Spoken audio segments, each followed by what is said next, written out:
Hi friends, ഞാൻ Martin. ഈ അടുത്തിറങ്ങിയ എമ്പുരാൻ, അഭിലാഷം, സിക്കന്ദർ, വീരധീര ശൂരൻ ഈ സിനിമകളുടെ റിവ്യൂ വീഡിയോകൾ നേരത്തെ ഞാൻ ചെയ്ത് ഈ ചാനലിൽ അപ്ലോഡ് ചെയ്തിട്ടുണ്ടായിരുന്നു.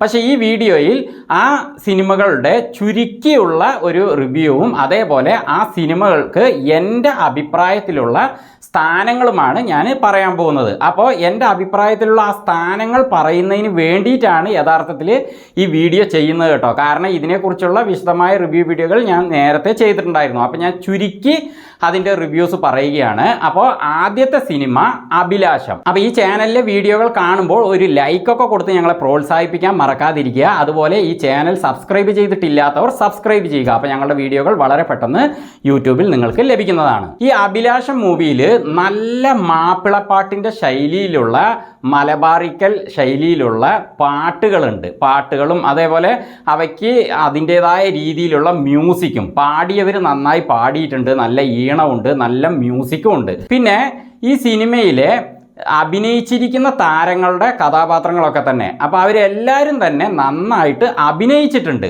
അപ്പോൾ അവരുടെ കുട്ടിക്കാലം ഈ സിനിമയിൽ കുറച്ച് കാണിക്കുന്നുണ്ട്.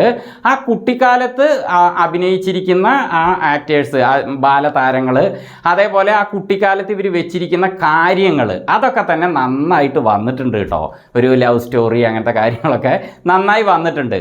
പക്ഷേ അതിനുശേഷം ഇവർ മുതിർന്ന് വലുതായതിനു ശേഷം വരുന്ന കഥാപാത്രങ്ങൾ ഒക്കെ സംഭവങ്ങളൊക്കെ മാറി മറിയുകയാണ്. അപ്പോൾ ഇതിൽ അഡ്വക്കേറ്റായ അജേഷ്, അത് നവാസ് വള്ളിക്കുന്നാണ്. പിന്നെ അതേപോലെ അഭിലാഷ്, അത് വന്നിട്ട് സൈജു കുറുപ്പാണ്. അപ്പോൾ ഇവർ രണ്ടുപേരും ഒരു പ്ലാൻ ചെയ്യുന്നുണ്ട്. ആ പ്ലാന് ശരിക്കും പറഞ്ഞാൽ ഒരു കാര്യം പറയാൻ വേണ്ടിയിട്ടാണ് അത് ചെയ്യുന്നതെങ്കിലും ആ ഒരു വിഷയത്തിലേക്ക് സിനിമ പുരോഗമിക്കും തോറും എത്തുന്നില്ല. പകരം ഇവർ ചെയ്ത പ്ലാനിങ് പ്രകാരം ഓരോ സ്ഥലങ്ങളിലേക്ക് പോകുന്നു, ഓരോ കാര്യങ്ങൾ ചെയ്യുന്നു.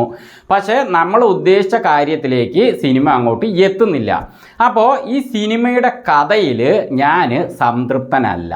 അപ്പോൾ ഒരു കഥ എഴുതുമ്പോൾ അത് നല്ല രീതിയിൽ പൂർത്തീകരിക്കാൻ കഴിയുന്നില്ലെങ്കിൽ ആ കഥ എഴുതാതിരുന്നുകൂടെ? കാരണം ഒരു പ്രേക്ഷകർ സിനിമ കാണുമ്പോൾ അവരാഗ്രഹിക്കുന്നത് തുടക്കം മുതൽ അവസാനം വരെ നല്ല രീതിയിൽ സിനിമ പുരോഗമിക്കണം എന്ന് തന്നെയാണ്. അപ്പോൾ സിനിമാ തിയേറ്ററിൽ നിന്ന് പുറത്തിറങ്ങുമ്പോൾ ആ ഒരു പൂർത്തീകരണത്തിൻ്റെ സന്തോഷം നമ്മുടെ മുഖങ്ങളിൽ പ്രസന്നമാകണം. അത് നമ്മൾ പുറത്ത് പറയാൻ കഴിയണം. ഈ സിനിമയിൽ എനിക്കത് കഴിഞ്ഞില്ല.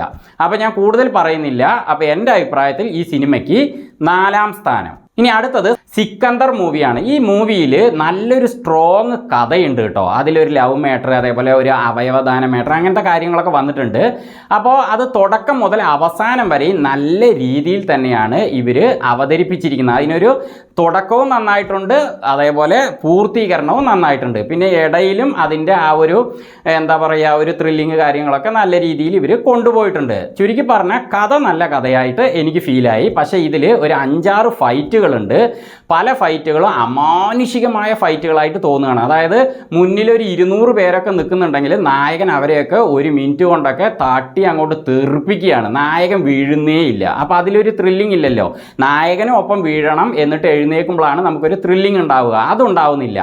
അപ്പോൾ എന്നിരുന്നാൽ ആ ഫൈറ്റുകളിൽ പലതും നമുക്ക് എൻജോയ് ചെയ്യാൻ പറ്റുന്ന രീതിയിൽ തന്നെയാണ് മേക്ക് ചെയ്തിരിക്കുന്നത്. പിന്നെ അതേപോലെ ആദ്യത്തെ 2 ആക്ഷൻ കഴിഞ്ഞാൽ തന്നെ പെട്ടെന്നൊരു പാട്ട് വന്നു. അപ്പോൾ അത് പഴയ സിനിമകളിൽ ഈ രീതിയിലാണല്ലോ വരിക, ഒരു ആക്ഷൻ കഴിഞ്ഞാൽ ഒരു പാട്ട്, ആ രീതിയിൽ അതെന്നെ ഓർമ്മിപ്പിച്ചു. എന്നാൽ ആ പാട്ട് ഹിന്ദി പാട്ടാണ്, നല്ല വോയിസിൽ പാടിയിട്ടുണ്ട്, അതേപോലെ നല്ല മ്യൂസിക് ഉണ്ട്. അപ്പോൾ അതൊക്കെ കേട്ടിരിക്കാനും കണ്ടിരിക്കാനും സുഖമുള്ളത് തന്നെയാണ്. പക്ഷേ സിനിമ മുന്നോട്ട് പോകും തോറും കുറേ പാട്ടുകൾ വന്നു. അപ്പോൾ അതിൽ ചിലതൊക്കെ ഒരു മുഷിപ്പിക്കൽ ഉണ്ടാക്കുന്നുണ്ട്.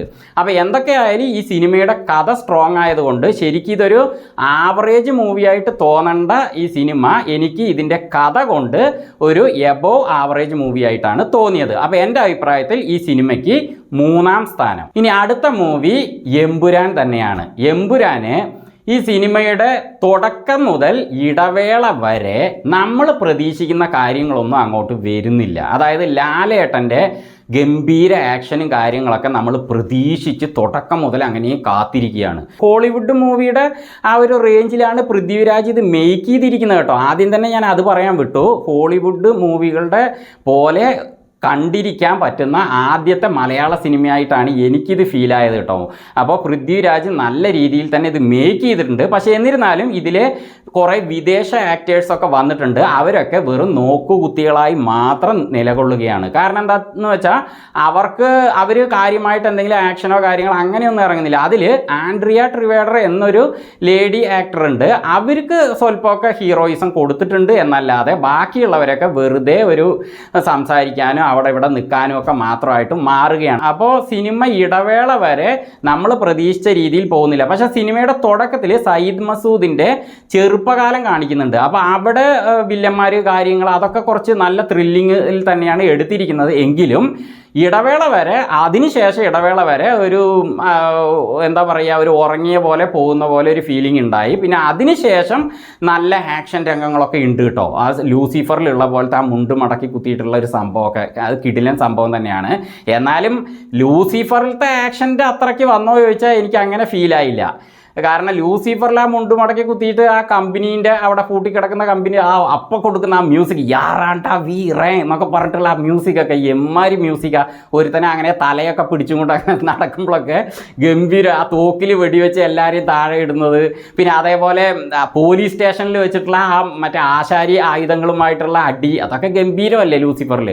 പക്ഷെ അത്രയ്ക്ക് എനിക്ക് ഇതിൽ തോന്നിയില്ല. എന്നാലും നല്ല ആക്ഷൻ രംഗങ്ങളൊക്കെ ഇതിലുണ്ട്. അപ്പോൾ ഇടവേളയ്ക്ക് ശേഷം മാത്രമാണ് സിനിമ അങ്ങോട്ട് പുരോഗമിച്ചത്.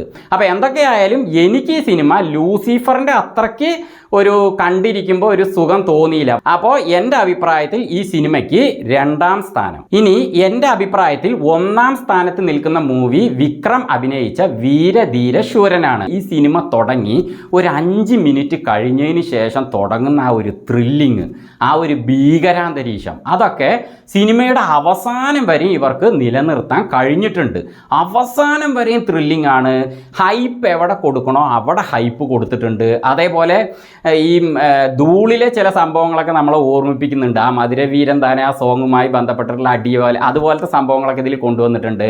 അതേപോലെ വിക്രമിന് ഈ സിനിമയിലെ എല്ലാ കഥാപാത്രങ്ങളോടും കുറേ നുണ പറയാനുണ്ട്, കുറേ കാര്യങ്ങൾ ഒളിപ്പിക്കാനുണ്ട്. അതൊക്കെ വിക്രം പൊളിച്ചിട്ടുണ്ട്. അങ്ങേരുടെ മുഖവും അങ്ങേരുടെ കൈകെട്ടിയുള്ള നിപ്പമൊക്കെ കണ്ട വിക്രത്തിൻ്റെ ഒരു തിരിച്ചു വരവാണെന്ന് ഈ സിനിമ നോക്കുമ്പോൾ നമുക്ക് തോന്നി. പിന്നെ ഈ സിനിമയുടെ ഏറ്റവും ഈ കഥ മാത്രമല്ല, ഈ ഒരു സിനിമയുടെ മേക്കിംഗ് മാത്രമല്ല, അതിൽ മറ്റൊരു സംഭവം കൂടി ഉള്ളപ്പോഴാണ് ഇത് ഫുള്ളാകുന്നത്. അതെന്താണെന്ന് വെച്ചാൽ നമ്മുടെ GV പ്രകാശ് എന്ന ആ അത്ഭുത മ്യൂസീഷ്യൻ്റെ മ്യൂസിക്കാണ്. ഞാൻ ഈ സിനിമയിലാണ് GV പ്രകാശിൻ്റെ മ്യൂസിക് ശരിക്കും എൻജോയ് ചെയ്യുന്നത് കേട്ടോ. കാരണം ഓരോ സീനിനും ത്രില്ലിംഗ് ആയ ഓരോ തരത്തിലുള്ള മ്യൂസിക്കാണ് GV പ്രകാശ് കൊടുത്തിരിക്കുന്നത്. അത് തുടക്കം മുതൽ ഒടുക്കം വരെയും ഗംഭീര മ്യൂസിക്കാണ്. ഞാനത് ശരിക്കും എൻജോയ് ചെയ്തു. ആ മ്യൂസിക് ഈ സിനിമ നിങ്ങൾ കാണുന്നുണ്ടെങ്കിൽ തുടക്കം മുതൽ ആ മ്യൂസിക് ഓരോന്നിലൂടെയും കടന്നുപോയി നോക്കൂ. നിങ്ങൾക്ക് തന്നെ മനസ്സിലാവും, ഓ ഇത്രയും സംഭവം ഈ മ്യൂസിക്കിനുണ്ട്. കാരണം ആ മ്യൂസിക് മിക്സ് ചെയ്തിരിക്കുന്ന ആ ചേരുവകളൊക്കെ ഗംഭീരമാണ്. GV പ്രകാശിന് എൻ്റെ അഭിപ്രായത്തിൽ പ്രത്യേക അഭിനന്ദനങ്ങൾ ഈ സിനിമയുടെ മ്യൂസിക്കിനായിട്ട് പറയുകയാണ്. അപ്പോൾ ഈ സിനിമയുടെ ത്രില്ലിങ് കൊണ്ടും മേക്കിംഗ് കൊണ്ടും മ്യൂസിക് കൊണ്ടും ആക്ടേഴ്സിൻ്റെ പെർഫോമൻസ് കൊണ്ടുമൊക്കെ എവിടെയും തന്നെ നമുക്കൊരു ലേഗോ ഒരു മുഷിപ്പിക്കലോ അങ്ങനെ ഒന്ന് ബോറടിയോ ഒന്നും തോന്നാതെ ആദ്യം മുതൽ അവസാനം വരെയും നല്ല രീതിയിൽ എൻജോയ് ചെയ്യാൻ പറ്റുന്ന മൂവി തന്നെയാണ് വീരധീര ശൂരൻ. അപ്പോൾ അതുകൊണ്ട് എൻ്റെ അഭിപ്രായത്തിൽ ഈ സിനിമയ്ക്ക് 1ാം സ്ഥാനം. വീണ്ടും മറ്റൊരു വീഡിയോയുമായി ഞങ്ങൾ വരുന്നത് വരെ ഫ്ലേമിംഗ് തിങ്സിൽ നിന്ന് ബൈ.